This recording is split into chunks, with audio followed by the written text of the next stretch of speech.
जी अस्सलाम वालेकुम फ्रेंड्स, उम्मीद करता हूँ आप सब खैरियत से होंगे। तो आज की इस वीडियो में हम बात करने जा रहे हैं इंडियंस की वजह से पूरी दुनिया का होने वाले नुकसान। जी हाँ, आपने सही सुना कि कुछ इंडियन लोगों की वजह से होने वाला पूरी दुनिया का नुकसान। तो अभी असल मुद्दे की तरफ चलते हैं कि कैसे इन लोगों ने पूरी दुनिया का नुकसान किया है। कार्गो शिप है एक, जापानीज कंपनी ने कार्गो सामान भेजने के लिए रखा है या जो भी है। एवरग्रीन उसका नाम है, जो कि सुज कनाल से होता हुआ है, जो कि सुज कनाल किधर है, ये यमन, इजिप्ट, यमन, मस्र, मतलब पूरे अरब के दरमियान में से होते हुए यूरोप, ऑस्ट्रेलिया, अफ्रीका को सबको आपस में मिलाती है। और दुनिया का 12 से 30% जो कि तिजारत का सामान है ना, इसी कनाल से आता जाता है।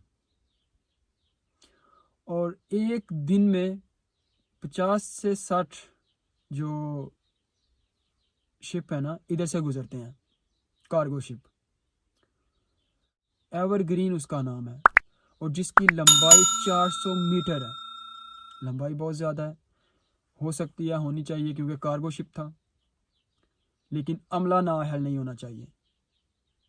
जापानी लोगों ने कैसे इन लोगों पर यकीन किया, या इनसे गलती हुई या जो भी हुआ, अमले में 25 से ज़ायद लोग इंडियन थे।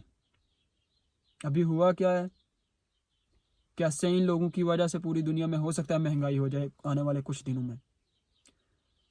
हो क्यों जाए कि वो शिप जो है, जो इस कनाल से होते हुए अभी मिस्र में है, इजिप्ट, उधर से होते हुए उधर से गुजरना था। और उसकी लंबाई, जैसा कि मैंने आपको बताया, 400 मीटर है। लंबाई भी बहुत ज़्यादा है। और उस कनाल की लंबाई भी तकरीबन, चौड़ाई जो है वो भी तकरीबन इतनी है, 400 के करीब है।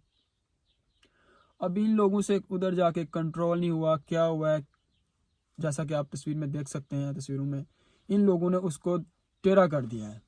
मतलब ना कोई उधर से और कोई शिप गुजर सकता है, ना ये खुद ही अभी निकल सकता है, क्योंकि इस पे तो वजन ही बहुत ज़्यादा है। 20,000 कंटेनर इसके ऊपर है। तस्वीर में आप देख सकते हैं इसकी लंबाई कैसी है, चौड़ाई कैसी है, और 20,000 कंटेनर हैं इसमें। और हर रोज़ इधर से 50-60 कंटेनर गुजरते हैं, जो कि कुछ दिनों से इस एक शिप की वजह से, इस एक शिप की वजह से नहीं गुजर सके। कुछ ही दिनों में उधर 300 शिप अभी वेटिंग में है, गुजरने के लिए जाना था उन्होंने, अभी वो भी रुके हुए हैं, बस इसकी वजह से, ये एवरग्रीन की वजह से, जिसमें 20,000 कंटेनर हैं। आप खुद गैस करें कि इसमें सामान कितना होगा, जो कि उधर अभी फंसा हुआ है। कुछ दिनों से वो ट्राई कर रहे हैं निकालने की, कैसे निकालेंगे, अनलोड करना पड़ेगा, क्या करना पड़ेगा, अभी वो कुछ नहीं कर पा रहे। और दुनिया का 12 से 30% जो तजारती सामान है वो इधर से ही जाता है, जो कि पिछले कुछ दिनों से बंद है। अगर तजारत बंद है तो उसका मतलब है कि पूरी दुनिया में डीजल, पेट्रोल वगैरह की कीमतों में इजाफा होगा। और बस इस एक शिप की वजह से $10 बिलियन पर डे का नुकसान हो रहा है। $10 बिलियन पर डे नुकसान हो रहा है। और वो नुकसान कैसे पूरा होगा? जाहिर है, अगर नुकसान हो रहा है, तजारत रुकी हुई है, तो उसकी वजह से महंगाई ही होगी। और वो महंगाई किस वजह से हो रही है? नाअहल अमले की वजह से। जैसा मैंने बताया है कि अमले में 25 से ज़्यादा लोग इंडियन थे। और पूरी दुनिया जानती है कि इंडिया के लोग नाअहल हैं, जो कि अपने फाइटर जेट दूसरे मुल्कों में छोड़ आते हैं, वो नहीं वापस ला सकते। तो फिर भी जापानी लोगों ने उनको इतनी बड़ी जिम्मेदारी दे के भेज दिया, और जिसकी वजह से अभी इतने बड़े नुकसान का सामना करना पड़ रहा है कि $10 बिलियन एक दिन में नुकसान हो रहा है। और जस्ट इजिप्ट गवर्नमेंट को पिछले 2020 में $5.61 मिलियन की प्रॉफिट हुई है इधर से, ये सुज कनाल से, जो शिप इधर से पास होते हैं, जो टैक्स होता है उन पे, उसकी वजह से। और अभी सब के सब उसने ओनर्स ने वाज़ह मीडिया पे आके सॉरी भी बोला है, चूँकि गलती उसकी नहीं थी, अमले की थी, लेकिन क्योंकि उसकी वजह से ये सारा ब्लॉक हुआ है, उसकी वजह से ये सारा नुकसान हो रहा है, उसके माल की वजह से। हो सकता है उसका भी नुकसान है इसमें, हो सकता नहीं उसका भी नुकसान है, लेकिन फिर भी उसने आके मीडिया पे वाज़िया सबको सॉरी बोला है। लेकिन वजह क्या है? वजह ये कुछ ज़ाहिरी बात है, अमले की वजह से ऐसा हुआ है। इन्होंने उधर जाके कुछ किया है, जैसा कि सीधा जाना चाहिए था, लेफ़्ट राइट नहीं होना चाहिए, जो भी था अमले की। अगर कोई एक्सीडेंट होता है तो वो ड्राइवर की वजह से ही होता है।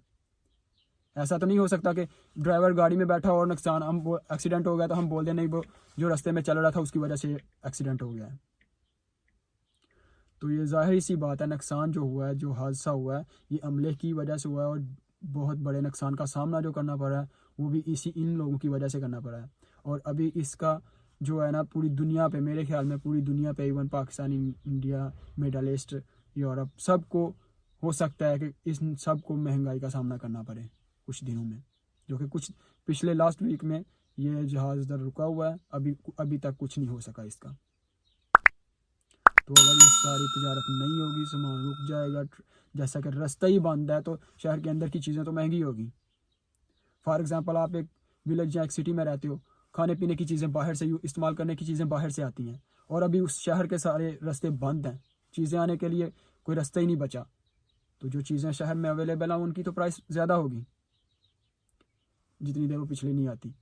तो अभी उस एक जगह पे, एक पॉइंट पे दोनों तरफ 300 से ज़ायद जो शिप हैं वो रुके हुए हैं, जाम हुआ है, रोड ब्लॉक है उनका, बस इस एक शिप की वजह से, एवरग्रीन जिसका नाम है, उसकी वजह से। और जिसके खुद के ऊपर 20,000 कंटेनर हैं जो कि उसने मुख्तलिफ ममालिक में ड्रॉप करने थे। अब तक के लिए इतना ही, इजाज़त दीजिएगा। अल्लाह हाफिज़।